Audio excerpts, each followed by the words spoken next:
네, 오늘은 출애굽기 7장 14절부터 25절까지 말씀으로 첫 번째 재앙에 관한 이야기들 함께 나누려고 합니다.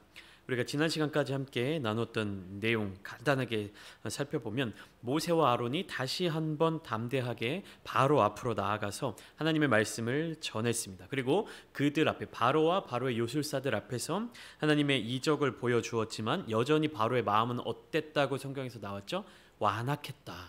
그렇게 기록되어 있었습니다. 바로의 마음이 여전히 완악했기 때문에 모세와 아론의 말을 듣지 않았습니다. 모세와 아론의 말을 듣지 않았다라는 사실은 결국에 하나님의 말씀을 듣지 않았다라는 사실인 것이죠. 그러니까 바로의 입장에서 보면 하나님의 말씀을 거역하고 거절한 것이죠. 그러면 모세와 아론의 입장에서는 어떻습니까? 하나님의 말씀을 대언한 것이긴 하지만 자기들의 말이 바로 왕에게 가로막혀 버린 것이죠. 거절당한 것입니다. 그러니까 바로는 하나님의 말씀을 거절했지만 모세와 아론은 어떻습니까? 하나님의 말씀을 대언하는 자들의 입장에서 자기들의 말이 거절당하고 거부당했다고 느꼈을 것입니다.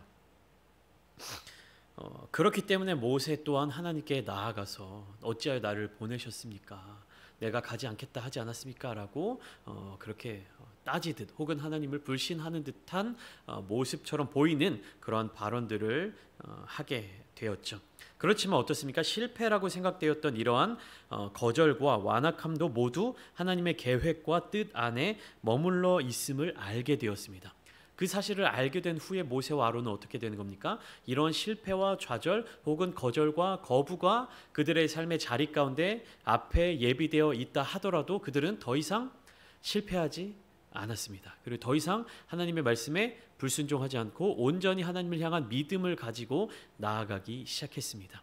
오늘 본문부터 쭉 이어지는 애굽 땅에 내려지는 10가지 재앙이 바로 그런 모습들을 잘 보여주고 있습니다. 앞으로 나오는 출애굽기에 나오는 모든 모습들 가운데 모세는 더 이상 하나님의 말씀에 거절하거나 거역하지 않아요. 어떠한 상황 속에서도 하나님께 순종하는 그러한 모습들을 보여주고 있습니다. 그러니까 처음에 모세와 아론은 어떻게 생각한 겁니까? 하나님의 말씀, 하나님의 명령을 내가 가서 전하고 대언하면 내가 기대하는 결과가 나타날 것이다 라고 생각을 했습니다. 그리고 그 결과가 나타나지 않자 좌절하게 되고 하나님을 원망하게 되었죠. 하지만 하나님의 거듭된 모세를 향한 그 마음, 그리고 이스라엘 백성들을 향한 사랑, 그리고 계속해서 주시는 그 약속의 말씀으로 말미암아 모세와 아론은 이제 온전히 하나님을 신뢰하고 의지하고 하나님의 말씀에 순종할 수 있게 된 것입니다. 너무나도 유명한 본문이기 때문에 너무나도 유명한 내용이기 때문에 특히 애굽에 내린 10가지 재앙 중에 첫 번째 재앙이기 때문에 아마 여기 계신 저와 여러분들 나일 강물이 피로 바뀌었다라는 이 사실은 잘 알고 계실 것입니다. 근데 제가 지난번에도 한번 말씀드렸는데요. 우리가 익숙하게 잘 알고 있는 본문을 읽을 때 우리는 위험에 빠질 수 있게 됩니다. 어떤 위험이라고 말씀드렸냐 하면 내가 이미 이 성경을 알고 있기 때문에 내가 알고 있는 사실을 성경에 있는 내용이라고 생각하고 그냥 대충 읽고 넘어갈 수 있다는 사실이에요. 우리 너무나도 잘 알지 않습니까? 애굽에 내린 10가지 재앙 중 첫 번째 재앙이 무엇입니까? 물이 피로 바뀌는 재앙입니다. 그러면 그 물이 피로 바뀌는 재앙의 순서, 그 과정, 그 속에서 하나님의 명령이 어떻게 나타나고 모세와 아론이 어떻게 행동하고 바로가 어떻게 반응하는지에 대해서는 우리가 더 깊게 자세하게 고민하질 않아요. 그냥 10가지 재앙도 많이 있는데 그중에 첫 번째 재앙, 물이 피로 바뀌었다. 그랬구나 하고 넘어가기 마련입니다. 이 10가지 재앙은요, 그 재앙 각각마다 담겨져 있는 의미가 있습니다. 하나님이 일부러 이스라엘 백성들이 그렇게 고통 가운데 있는데 재앙이 지나면 지날수록 이스라엘 백성들이 더 고통이 극심해지고 있는데 이스라엘 백성들을 더 고통스럽게 내비두려고 이스라엘 백성들을 빨리 구원해 주시지 않기 위해서 재앙을 10가지나 마련해 두셨을까요? 그건 아니라는 것이죠. 하나님께서는 이 10가지 재앙들마다 각각의 재앙들마다 의미가 담겨져 있고 그 재앙을 통과하는 과정들을 통해서 하나님의 역사의 자리를 다 인도해 가신다라고 하는 사실을 우리에게 알려주고 있다라는 것입니다. 14절부터 25절까지 짧은 12절의 본문인데요. 이 본문을 통해서 첫 번째 재앙, 물이 피가 되는 모습들을 바라볼 수가 있는 것입니다. 이제는 온전한 하나님의 사역 체계로 진입하게 된 모세의 모습이 그려지고 있는 거예요. 14절이 어떻게 시작하죠? 여호와께서 모세에게 이르시되, 그러니까 하나님이 모세에게, 그리고 모세가 아론에게, 아론이 바로에게, 이렇게 하나님의 말씀, 하나님의 명령, 하나님의 뜻을 전달하고 그대로 대언하는 모습을 보여주고 있는 것입니다. 하나님의 말씀을 모세가 아론에게 전할 때 조금이라도 변질되거나 흐트러뜨리지 않고 하나님의 뜻, 하나님의 말씀 그대로를 전달하면 아론은 어떻게 하는 겁니까? 그 하나님의 뜻을 전달한 모세의 말을 그대로 바로에게 전하는 그러한 모습들을 우리가 볼 수 있는 것입니다. 그리고 하나님께서는 이어서 모세에게 어떤 이야기들을 이어주시냐면 왜 이 명령을 내렸는지, 그리고 그 명령으로 인하여 이루어질 일들에 대하여 구체적으로 설명해 주고 계신 거예요. 그러니까 무엇이냐면 바로가 말을 듣지 않을 것이다 라는 것까지 알려주세요. 그러니까 실패가 예고되어 있는 것이죠. 앞으로 실패할 것이다. 내가 너를 이렇게 시킬 건데 바로가 그 말대로 따르지 않을 것이다 라는 말씀까지 하나님이 해주시는 거예요. 이게 무슨 뜻입니까? 예고된 실패는 실패가 아닌 거예요. 우리가 무슨 일을 도전하고 무슨 새로운 일을 할 때 내가 성공할 거라고 생각하고 도전을 하고 내가 잘 될 거라고 생각하고 새로운 일들을 하는데 내가 잘 되고 성공할 거라고 생각하는 상황 속에서 실패하게 되면 그거는 정말 치명타가 될 수 있는 큰 실패가 되는 것이죠. 그런데 어떻습니까? 실패할 것을 알지만 해야 하는 상황, 이러한 과정들을 통해서 우리는 더 큰 성장을 바라볼 수 있다는 겁니다. 넘어질 수 있고 지금 그것이 이루어지지 않을 수 있지만 그럼에도 불구하고 해야 하는 것, 그것이 바로 하나님께서 내리신 명령이라는 것입니다. 그러니까 모세와 아론은 하나님의 대언자의 역할을 하는 거예요. 그들의 역할은 무엇입니까? 하나님의 말씀을 그대로 전하면 되는 거예요. 근데 모세와 아론이 처음에 어떻게 생각했습니까? 하나님의 역사와 하나님의 계획을 그들이 이루고자 했던 겁니다. 하나님께서는 모세와 아론에게 내 말을 가서 전해라 라고 말씀을 했는데 모세와 아론은 그 말씀을 자기들이 전달하면 그 말로 인해서 바로가 어떻게 변화되고 이스라엘 백성들이 해방되고 자유롭게 될 것을 기대했던 겁니다. 그러나 본질적인 부분은 무엇입니까? 하나님께서 모세와 아론에게 명령하신 것은 하나님의 말씀을 대언하는 것, 그리고 궁극적으로 그 모든 하나님의 역사와 계획이 지나간 이후에 이스라엘은 온전한 해방을 누릴 수 있게 되는 것입니다. 그냥 처음에 가자마자 그 이야기를 해서 해방되는 것이 아니라 그 실패조차도 하나님의 계획과 역사하심 그 안에 머물러 있다는 것입니다. 저와 여러분들의 삶의 자리 가운데서도 수많은 실패가 있을 것입니다. 그럴 때 우리는 곰곰하게 생각하고 곰곰히 생각하고 또 깊게 기도해야 됩니다. 하나님, 이것이 내가 나의 인간적인 욕심을 이루기 위해서 하나님의 뜻과 상관없이 달려가다가 겪게 되는 실패인 것입니까? 아니면 내가 세상 가운데서 하나님의 역사심을 이루는 어떠한 과정 가운데 머물러 있는 것입니까? 라는 것을 분별할 수 있어야 하는 것입니다. 그래서 나의 실패를 돌아볼 때 이것이 나의 욕심으로 인한 실패인 것인지 아니면 이 실패조차도 하나님의 역사의 과정 가운데 있는 것인지 나를 더욱더 훈련시키시는 과정이신 것인지 곰곰이 이 부분을 살펴보아야 할 것입니다. 믿는 그리스도인들이라고 해서 내가 하는 모든 일들마다 내가 수행하는 모든 것들마다 내가 가는 모든 곳마다 성공해야 된다라는 생각을 우리는 무의식 중에 갖고 있어요. 그것이 잘못된 생각이라는 것을 알면서도 어떻습니까? 내가 기도하고 준비하고 노력했던 것들이 실패로 돌아갈 때 우리는 좌절하고 하나님을 원망하게 될 때가 있다는 사실입니다. 그러나 분명히 알아야 될 것은 우리의 삶을 주관하시고 계획하신 하나님의 그 놀라우신 뜻을 우리가 날마다 묻고 그 뜻에 순종하며 나아갈 때 우리는 하나님께서 예비하신 그 실패조차도 겸허히 받아들일 수 있어야 하는 것입니다. 모세와 아론의 이 실패가 이후에 무엇으로 돌아오는 것입니까? 이스라엘 백성들의 더 큰 구원의 은혜로 돌아오게 되는 것이죠. 바로의 마음이 완강하여서 백성 보내기를 거절하게 되는 것입니다. 이것은 누구를 섬길 것인가의 문제가 바로 여기에 담겨져 있는 것입니다. 이스라엘 자손들은 누구를 섬겨야 되는 백성들입니까? 여호와 하나님을 섬겨야 되는 백성들입니다. 그런데 애굽의 바로 왕이 이 이스라엘 백성들을 가로막고 어떻게 하는 겁니까? 너희는 여호와를 섬길 수 없어. 너희는 내 명령을 들어야 돼. 너희는 나를 섬겨야 돼. 파라오 라의 아들, 애굽의 그 주신 태양신의 아들 나를 섬겨야 돼 라는 것을 계속 강조하고 있는 겁니다. 하나님을 섬겨야 될 이스라엘 자손들의 앞길을 가로막고 하나님을 섬기지 못하게 만들고 우상을 섬기도록 만들고 있는 것입니다. 그리고 뭐라고 얘기합니까? 여호와가 누구이기에 이렇게 하느냐?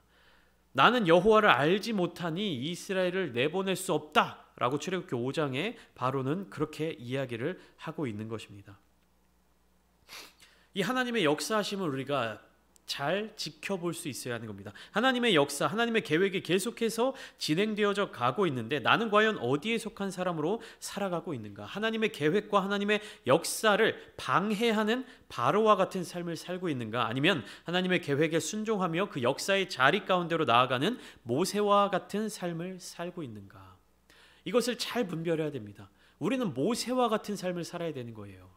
모세와 같은 삶을 살아야 된다는 얘기는 무엇이냐면 실패하지 않는다는 이야기가 아닙니다. 실패하고 좌절하고 벽에 부딪힐지라도 그리고 하나님을 원망하고 하나님의 명령에 순종하지 못할 때도 있다 하더라도 어떻게 되는 겁니까? 결국에는 하나님의 그 뜻을 이해하고 하나님의 말씀에 순종하고 하나님의 명령대로 행하는 삶으로 자리를 잡아야 한다는 것입니다.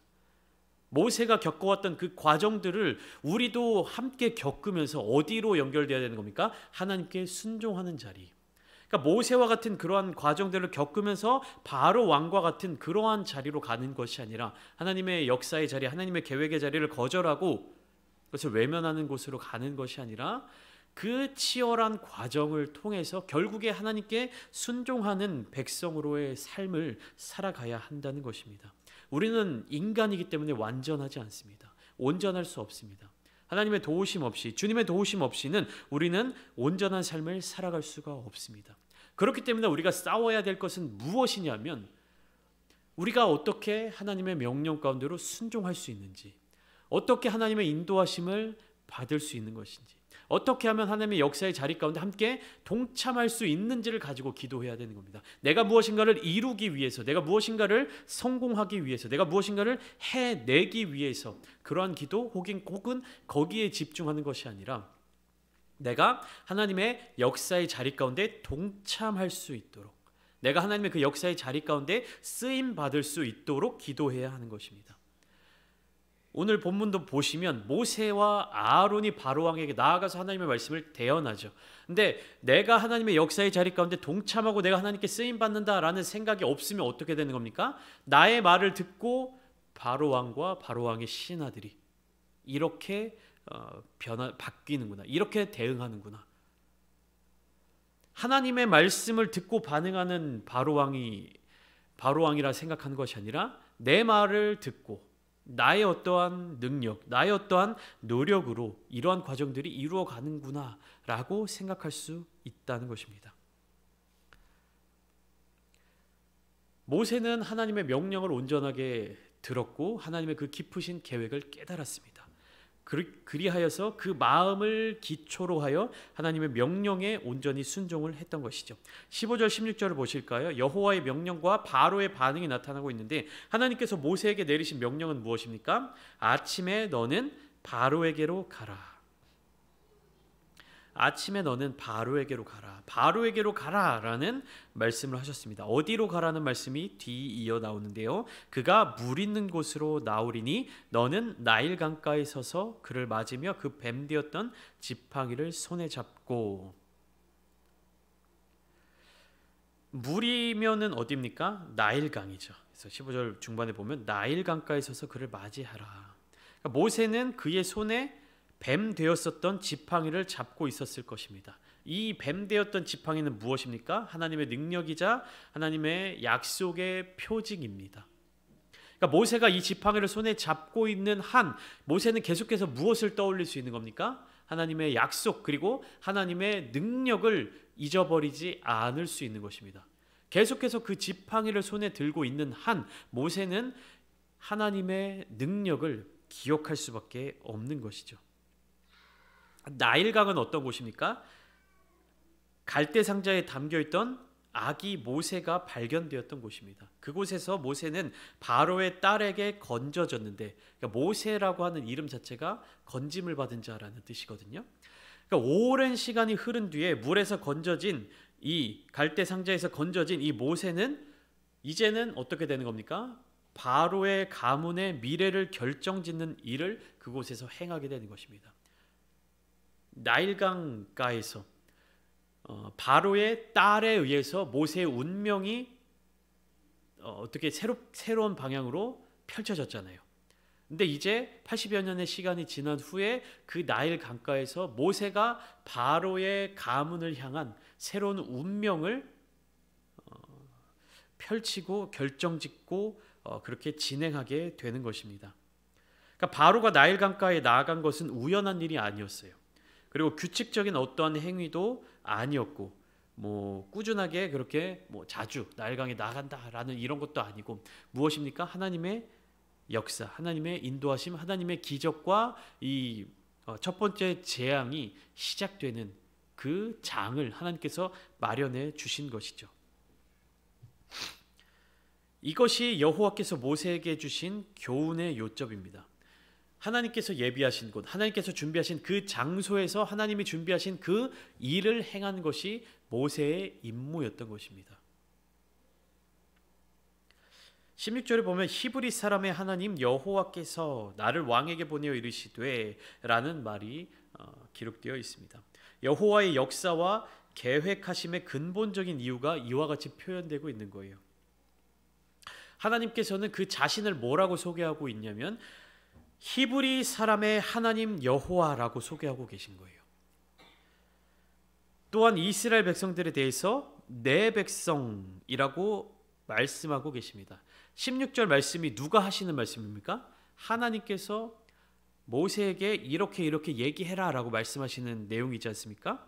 히브리 사람의 하나님 여호와께서 나를 왕에게 보내어 이르시되 내 백성을 보내라. 이것이 모세가 아론을 통하여서 바로에게 전해야 될 말씀인데 이것이 하나님께서 주신 말씀이라는 거예요. 그러니까 하나님은 이미 그 자신을 히브리 사람의 하나님, 히브리 사람의 신, 그리고 이스라엘 백성들을 내 백성이라고 말씀하고 계신 것이에요. 이스라엘 자손을 두고 하나님과 바로가 대결하고 있는 겁니다. 누가 승자가 될까요? 이스라엘 자손을 두고 하나님과 바로 왕이 대결하고 있는 거예요. 이것은 이루어질 수 없는 대결인 것이죠. 이미 승자는 결정되어 있는 것입니다. 하나님의 역사는 하나님의 말씀대로 이루어져 가고 있으며 애굽의 바로 왕은 그 말씀을 거절하는 과정의 반복이 계속해서 이루어지고 있는 겁니다. 대결이라고 하면 뭔가 승부가 주고받고 이겼다 졌다 엎치락뒤치락 이렇게 해야 되는데 모든 재앙의 과정들을 보면 어떻게 진행되고 있냐면 하나님께서 그 계획과 역사하심을 말씀하시는 그대로 이루어져 가고 있어요. 바로 왕은 그러한 하나님의 말씀과 하나님의 역사하심에 대해서 힘있게 저항하고는 있지만 아무것도 해결하지 못하고 있는 모습을 보여주고 있다는 것입니다. 그러니까 해결하지 못하는 것, 이것이 재앙의 핵심이에요. 후반부에 보시면 바로의 요술사들이 나옵니다. 근데 해결하지를 못해요. 17절 18절을 먼저 보실까요? 네가 이로 말미암아 나를 여호와인 줄 알리라. 내가 내 손의 지팡이로 나일강을 치면 그것이 피로 변하고 라고 17절에 기록되어 있죠. 내 손, 내 지팡이, 누구의 지팡이죠? 여기는 17절 말씀에 내가 내 손의 지팡이로 나일강을 치면 이라고 되어 있는데 누구의 지팡이고 누구의 손이죠? 17절에 보시면 여호와가 이같이 이르노니 내가 이로 말미암아 나를 여호와인 줄 알리라. 볼지어다 내가 내 손의 지팡이로 나일강을 치면 그것이 피로 변하고 라고 되어 있죠. 17절 전반부에 누가 말씀하시는 겁니까? 누가 이야기하는 겁니까? 그렇죠. 하나님께서 이야기하고 계시죠. 그리고 17절 중간부터 계속 그 말이 이어지고 있어요. 화자가 바뀌는 것이 아닙니다. 똑같은 화자가 이야기하고 있는 거예요. 그러면 17절 후반부 내가 내 손에 지팡이로 나일강을 치면 누구의 손이라는 뜻입니까? 하나님의 손이라는 뜻이죠. 이게 손, 그 다음에 지팡이라고 생각하기 때문에 모세나 아론이라고 생각할 수 있습니다. 하지만 하나님께서 말씀하시는 거예요. 17절이 물론 그 16절부터 쭉 이어지는 겁니다. 여호와가 이같이 이르노니 내가 이로 말미암아 나를 여호와인 줄 알리라. 내가 여호와다. 나를 여호와인 줄 알리라. 볼지어다. 내가 내 손의 지팡이로 나일강을 치면 하나님께서 하나님의 손에 주신 하나님의 지팡이로 나일강을 치시겠다라는 말씀입니다. 이해되시죠? 모세와 아론의 지팡이, 모세와 아론의 손이 아닙니다. 여호와 하나님의 손, 여호와 하나님의 지팡입니다. 하나님의 손과 하나님의 지팡이는 무엇을 의미합니까? 하나님의 능력을 의미하고 있는 것입니다. 그렇게 하나님께서 하나님의 손에 지팡이로 나일강을 치면 일단 그것이 피로 변하고 18절입니다. 나일강에 고기가 죽고 그 물에서는 악취가 나리니. 이것이 무엇이냐면 고기가 죽고 물에서 악취가 난다. 이것은 생명과 연관되는 거예요. 생명. 물을 마시지 못하면 생명이 끊어지게 되죠. 그리고 냄새가 나는 것은 썩게 되는 거죠. 생명이 더 이상 없다는 의미인 겁니다. 하나님께서 하나님의 손에 지팡이로 말미암아 나일강을 치면 더 이상 애굽 사람들에게 있어서 젖줄과 같고 생명줄과 같은 나일강이 그 효능을, 그 효과를 이어가지 못하게 된다라는 것입니다. 다 죽음에 속하게 된다라는 겁니다. 사람도 가축도 곡물도 모든 것들이 다 죽음에 속하게 될 것이다. 하나님께서 허락하시지 않는다면 아무것도 생명을 가질 수 없게 되는 것입니다. 그래서 19절에 여호와께서 또 모세에게 이르시되 아론에게 명령하기를 내 지팡이를 잡고 내 팔을 애굽의 물들과 강들과 운하와 못과 모든 호수 위에 내밀라 하라. 여기에 나오는 내 지팡이는 내 팔은 아론이죠. 자, 19절에 처음에 보면 여호와께서 또 모세에게 이르시되 아론에게 명령하기를 내 지팡이를 잡고 내 팔을 애굽의 물들과 강들과 운하와 못과 호수 위에 내밀라 하라. 그러니까 이거 잘 봐야 돼요. 헷갈려요. 우리가 이걸 보면 하나님께서 모세에게 말씀하신 거예요. 그러니까 하나님께서 모세에게 이야기하는 거예요. 너 아론에게 가서 그렇게 말하라고 전해 이렇게 해서 건너서 이게 하나님의 말씀이 전해져야 되는 거예요. 근데 중간에 전달하는 자가 하나님의 말씀을 온전히 전달하지 못하면 어떻게 되는 겁니까? 하나님의 말씀이 변질돼 버리는 겁니다. 그러니까 모세와 아론은 하나님의 말씀을 그대로 전달하는 전달자의 역할을 감당하게 된 것이에요. 그러니까 아론의 손과 아론의 지팡이로 말미암아 모든 물들과 강들과 운하와 못과 호수가 다 피가 될 것이다. 이것은 아론에게 능력이 있다는 얘기입니까? 아니죠. 하나님의 손, 하나님의 지팡이를 아론의 팔과 아론의 지팡이를 통해서 보여주시겠다. 그 기적과 이적을 행하시겠다라는 것이죠. 아론이 실제적으로 지팡이를 들고 이렇게 손을 내밀어서 애굽의 모든 물이 피로 바뀌었다고 할지라도 아론에게 능력이 있는 것입니까? 아니죠. 하나님의 능력이라는 것이에요. 우리는 이 부분을 집중해서 보아야 하는 것입니다. 여기에서도 모세와 아론은 여호와 하나님의 말씀대로 온전히 순종하는 모습을 보이는 거예요. 모세를 통하여 역사하신 하나님께서 또한 아론의 지팡이와 아론의 팔을 통하여서 역사하시고 하나님의 일을 이루어 가고 계시는 것입니다. 이제 실제로 20절부터 모세와 아론이 여호와께서 명령하신 대로 행하여 라고 하니까 모든 물이 다 피로 변했습니다. 그런데 22절부터 보니까 뭐라고 기록되어 있냐면 애굽 요술사들도 자기들의 요술로 그와 같이 행함으로, 그러니까 애굽의 요술사들도 자기들의 요술로 그와 같이 행했어요. 그와 같이 행했다는 말은 무엇입니까? 물을 피로 바꾸었다라는 얘기입니다. 어떠한 능력으로 바꾸었는지 혹은 어떠한 속임수로 바꾸었는지 우리는 알 수가 없습니다. 그런데 분명한 사실은 무엇이냐면 애굽의 요술사들도 이와 같은 일을 행했다라는 거예요. 이것으로 인해서 바로의 마음이 완악하여서 말을 듣지 않게 되었습니다. 그런데 문제는 무엇이냐면 물을 피로 바꾸는 게 중요한 게 아닙니다. 제가 피로 바뀌었다, 애굽의 물이 악취가 난다라는 것이 무엇과 연관된다고 말씀드렸죠? 생명과 연관된다고 말씀드렸죠. 그러니까 생명의 주관자는 하나님이시다라는 것을 알려주시는 겁니다. 그러면 바로나 바로의 요술사들이 이 하나님의 능력에 대항하기 위해서 그들이 증명해야 되는 건 무엇이냐면 물을 피로 바꾸는 게 아니에요. 그 피로 바뀌었던 것을 다시 깨끗하게 물로 바뀌어서 악취가 사라지게 하고 그곳에 생명이 살아나게 만들어야 하는 겁니다. 그것이 하나님의 능력에 대항하여 싸우는 어떠한 모습이 되는 거지. 하나님께서 모든 나일강과 모든 애굽의 물들을 피로 바꾸셨다고 해서 애굽의 요술사들도 자기들이 갖고 있는 어떠한 물들을 피로 바꾸는 그런 요술을 보여준다. 이것은 하나님의 능력에 대응하는 동등한 능력이 될 수 없다는 이야기입니다. 동등한 능력이 되려면 혹은 하나님의 능력을 이기기 위해서는 하나님이 피로 바꾸신 것을 그들의 능력으로 말미암아 다시 깨끗하고 생명 있는 물로 바꾸어야 하는 거예요. 근데 그들은 그 일을 행하지 못했다는 것입니다. 그들은 하나님의 능력을 모방했을 뿐이에요. 그들에게 이런 능력이 있는지 혹은 속임수로 했는지 우리는 알 수 없으나 중요한 것은 무엇입니까? 그들에게는 생명을 다룰 수 있는 능력이 없었다. 오직 생명의 주인, 생명의 주관자는 누구시다? 하나님이시다라는 사실을 우리는 이 본문을 통해서 깨달아야 하는 것입니다. 그냥 애굽의 모든 물이 다 피로 바뀌었고 바로와 바로의 궁에서 이것 때문에 고통스러워했다, 이렇게 이 본문을 읽고 넘어가서는 안 된다는 것이에요. 생명의 주관자가 누구신지, 생명의 주권이 어디에 있는지, 그리고 바로의 요술사들이 하나님의 그 능력에 대응할 수 있는 요만큼의 능력도 없었다라는 것을 우리는 이 본문을 통해서 깨달아야 하는 겁니다. 우리는 속아 넘어가서는 안 돼요.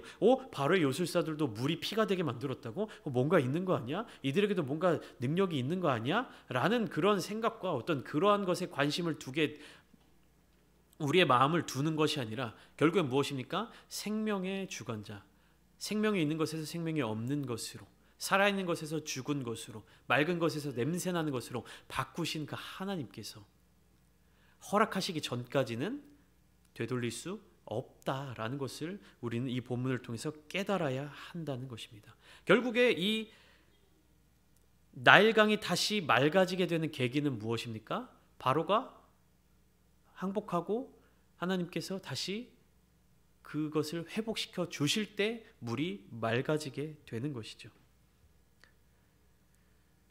애굽 사람들의 상황이 그래서 어떻게 됩니까? 애굽 사람들은 마실 물을 구할 수가 없게 되었어요. 그래서 나일 강가를 두루 파서 겨우겨우 마실 물을 구할 수밖에 없었습니다. 그런데 바로는 어떻게 하고 있냐면 궁으로 돌이켜서 들어가고 그 일에 더 이상 관심을 가지지도 않게 되었습니다. 물이 피로 변하는 사건을 시작으로 애굽에 10가지 재앙이 내렸습니다. 10가지 재앙이 가지고 있는 요점은 무엇이냐면 하나님의 역사하심입니다. 그렇다면 무엇을 위해 역사하시는가? 그것은 이스라엘 자손들이 하나님을 믿을 수 있도록 보여주시는 것이며 또한 믿지 않는 바로에게 여호와 하나님의 살아계심을 강력하게 나타내시기 위함입니다. 그러니까 믿어야 할 자들로 믿게 하시며 또 믿지 않으려는 자들도 믿게끔 만드시는 것이 하나님의 역사하심입니다. 하나님의 명령에 순종했지만 그 결과가 긍정적으로 나타나지 않은 모세와 아론이 그럼에도 불구하고 하나님의 말씀에 끝까지 순종하는 모습, 기적과 이적이 그의 눈앞에 나타나고 있지만 끝까지 하나님을 믿지 않으려고 했던 바로 왕의 모습, 과연 믿음이란 무엇일까? 우리는 무엇을 통하여 믿을 수 있을까? 믿음의 조건에 대해서 생각해 봐야 할 것입니다. 오늘 이 시간 함께 기도하실 때 하나님, 우리가 하나님의 역사하심 가운데 온전히 동참하기를 원합니다. 생명의 주관자이시고 생명의 주권자이신 또한 생명의 주인이신 하나님의 그 놀라우신 역사 자리 가운데, 하나님의 그 계획하심 가운데 우리가 동참하기를 원합니다. 하나님을 대항하려는 세력들, 하나님의 말씀에 불순종하려는 자들이 많을지라도 하나님, 내가 하나님의 말씀에 순종함으로 말미암아 내가 기대했던 모습들이 나타나지 않는다 할지라도 끝까지 하나님께 순종하겠습니다. 그리함을 통하여서 나의 계획과 나의 목적과 나의 소원을 이루어가는 것이 아니라 온전히 하나님의 계획과 하나님의 역사하심과 하나님의 뜻을 이루어 가 주시옵소서. 그 자리 가운데 우리가 함께 동참하길 원합니다. 그렇게 기도하시며 오늘 또한 하나님께서 부어주시는 놀라운 은혜를 충만하게 누리시는 모든 성도님들 되시기를 주님의 이름으로 축원합니다.